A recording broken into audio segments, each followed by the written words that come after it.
Salut à tous, j'espère que vous allez bien. On se retrouve pour une nouvelle vidéo. On va faire la critique du remake de 2010 de Karate Kid. Avant que la vidéo commence, je tiens à vous préciser que, à part le nom de Dre et de Monsieur Han, qui sont les personnages principaux, je vais pas dire les noms des autres personnages, car le film se passe en Chine et il faut savoir que du coup ils ont leur nom chinois et pour pas détruire les noms des autres personnages, je préfère ne pas dire leur nom, c'est-à-dire le personnage du méchant du film entre guillemets et de la fille que Dre va rencontrer durant ce film, car tout simplement sinon je vais détruire leur nom et c'est pas pour vous attendre des horreurs et que moi, personnellement, je galérerai de mon côté. Merci de cette compréhension. On va commencer tout de suite par la critique. Le film commence où Dre, il va déménager de Détroit pour aller s'installer en Chine, car sa mère, elle a trouvé un nouveau poste intéressant et mieux payé en Chine. Du coup, ils vont déménager en Chine. Et Dre va s'installer, etc. Et va faire la connaissance d'une jeune fille et Dre va discuter avec cette jeune fille, etc. Sauf qu'il y a un garçon que ça va pas lui plaire de voir Dre avec cette jeune fille et va décider de s'interposer entre Dre et la jeune fille. Et du coup, il va y avoir une espèce d'affrontement entre Dre et ce méchant. Et ce garçon, quoi. Et évidemment, ce garçon fait du kung-fu, etc. Il est super fort et éclate Dre lors de ce premier affrontement. Bon, bref, plus tard, Dre va aller à l'école, etc. Sauf que malheureusement, il est dans la même école que ce garçon. Et du coup, ce garçon, avec ses copains, ses potes, vont décider d'embêter Dre tout le temps. À chaque fois qu'ils voient Dre, vont décider de l'embêter, etc. C'est du harcèlement, hein, clairement. Et Dre, à un moment donné, va en avoir marre et va décider de se venger. Et sauf que sa vengeance va pas leur plaire à ce méchant, ce garçon et ses potes, car ils vont voir que c'est Dre qui a fait le coup pour se venger. Et en gros, il va y avoir une course de poursuite entre Dre, le garçon euh, qui est l'ennemi de Dre, et ses potes. Et alors que la course-poursuite s'arrête, nous avons les méchants qui rattrapent Dre et qui vont décider de taper sur Dre. Vraiment, à plusieurs, ils vont se mettre à plusieurs, etc. Et nous avons Monsieur Han qui va faire son apparition, qui est le concierge de l'établissement où Dre habite. Et en gros, il va défendre Dre et mettre une bonne raclée aux méchants que Dre va euh, affronter durant ce film. Bon, bref. Et du coup, Monsieur Han va gérer les blessures de Dre. Et ensuite, avec une discussion de Dre, ils vont décider d'aller au dojo de Kung Fu, excusez-moi, où le garçon et ses potes sont pour discuter avec leur maître. Et qu'au final, avec une longue discussion avec le maître, Monsieur Han va décider d'inscrire Dre au tournoi de Kung Fu pour que déjà il affronte ses ennemis. Et c'est pas vraiment ses ennemis, mais voilà, c'est une façon de dire. Et que durant tout le temps qu'il s'entraîne, que ce groupe de méchants n'ont plus le droit de s'approcher de Dre pour l'entraînement, etc. Monsieur Han va prendre sous son aile Dre, il va avoir une grosse séance d'entraînement, etc. Et à la fin, nous avons le tournoi qui se passe et nous avons Dre qui va aller jusqu'en finale et affronter le garçon qui l'a fait que l'embêter tout durant le film. Et comme vous imaginez, Dre va remporter le tournoi de Kung Fu. Et voilà. Et la fin, c'est ça. C'est la victoire de Dre. Bon, bref. Maintenant, je vais passer à ce que j'ai pensé du film. Personnellement, c'est un bon film. Alors, ça ne vaut pas la trilogie avec Daniel LaRusso, on est d'accord. Mais c'est vraiment un bon film sympa. Après, l'histoire, c'est la même que Karate Kid 84 avec Daniel LaRusso, le premier Karate Kid. Voilà, vu que c'est un remake qui reprend la même histoire. Les personnages sont certes différents, mais Derez c'est Daniel LaRusso. Monsieur Han, c'est Monsieur Miyagi.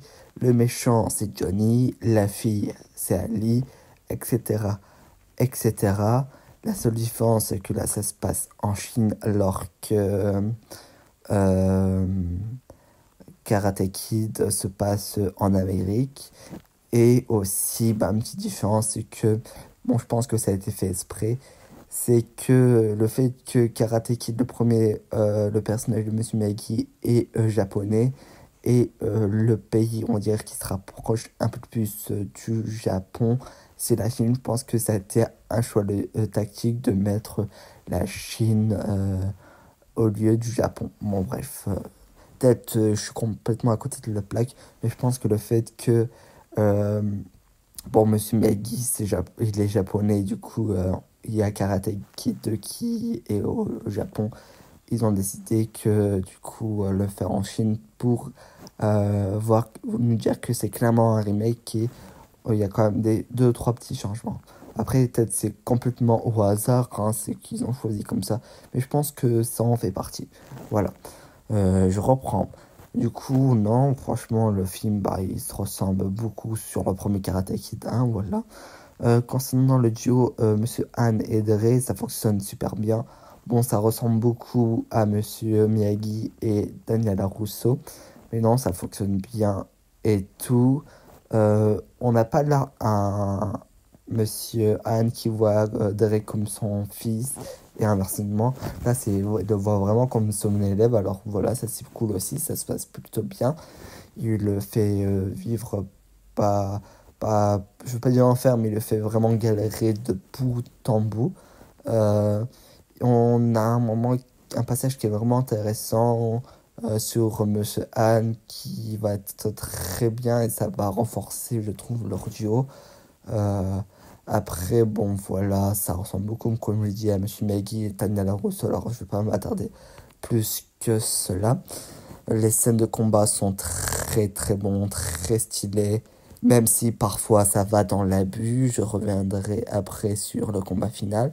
Et les scènes d'entraînement sont vraiment bien, mythiques et tout. En fait, il y a quand même deux grosses scènes d'entraînement super sympathiques. La scène d'entraînement de fin et au milieu, je crois, il y a une scène d'entraînement aussi. C'est plutôt bien. Le fameux ramasse ta veste, enlève ta veste, etc. C'était vraiment sympathique. Bon, encore une fois, je me répète, mais ça ressemble beaucoup à Karate Kid 1 et parce que voilà, c'est un remake, je le fais rappeler, mais bon, mais c'était vraiment bien. Et franchement, les endroits choisis sont vraiment très très beaux aussi, ça c'est un plus. Après, il y a des trucs que j'ai moins aimé. Déjà, le premier truc que j'ai moins aimé, c'est que c'est du kung-fu et non du karaté.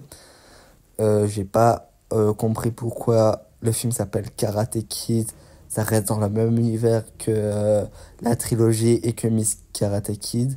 Mais on décide d'appeler Karate Kid le sport, c'est du kung-fu que Dre va pratiquer. Je trouve ça un peu bizarre, même si je pense qu'il y a une petite explication aussi à ça. C'est qu'il y a un film d'animation de DreamWorks, je crois, si je dis pas de bêtises, qui a été sorti en 2008, qui s'appelle Kung Fu Panda.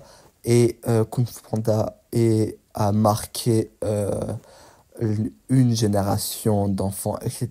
Et Karate Kid, sorti en 2010. Bon, je pense que le fait qu'il y a eu Kung Fu Panda il y a 2 ans avant, le fait d'avoir mis comme sport le Kung Fu et non le karaté, ça a joué, je pense, comme ça a beaucoup marqué, ben, c'était quelque chose qui a été fait pour entre guillemets, le marketing. Je pense que c'est une des raisons de pourquoi ils ont choisi que c'est du kung-fu qui a été choisi et non du karaté. Mais du coup, ça fait bizarre parce que le film s'appelle Karate Kid. Et au final, ben, le sport qu'ils vont utiliser pour s'affronter est du kung-fu, quoi. C'est deux styles de combat complètement différents. Alors voilà, bon bref, mais voilà, après ça reste sympathique. Et la deuxième chose que je vais un peu chahuter, c'est que ouais, parfois les sets de combat sont abusés. Parfois les gamins ils ont 12 ans et ils mettent des coups de fou, des coups. Même un homme de 30 ans ne peut pas mettre. C'est vraiment abusé parfois. Il y a deux, trois mouvements aussi en l'air qui sont trop abusés. Voilà, de temps en temps avec Karate Kid et Cobra Kai, ça arrivait que c'est abusé, mais pas autant. Même les adolescents ne donnaient pas des coups aussi puissants. Là, franchement, des moments, ils se donnent des coups, mais je sais pas comment ils arrivent à se relever. Bon, voilà, c'est juste pour que ce soit plus impressionnant, etc. Mais c'est beaucoup, beaucoup trop abusé. Je peux comprendre que la Chine et tout, ils ont un gros délire avec des moines, etc. Et apparemment, les moines sont très puissants. Mais là, c'est un peu trop abusé à mon goût. C'est le petit détail qui me chagrine durant ce film. Après, sinon, le film passe plutôt bien, 2h20. Ça passe plutôt bien. Et même la musique sont vraiment cool. Et non. Merci d'avoir suivi cette critique. J'espère que la vidéo vous a plu. N'hésitez pas de liker, de commenter, de partager, de vous abonner. Ça fait toujours plaisir.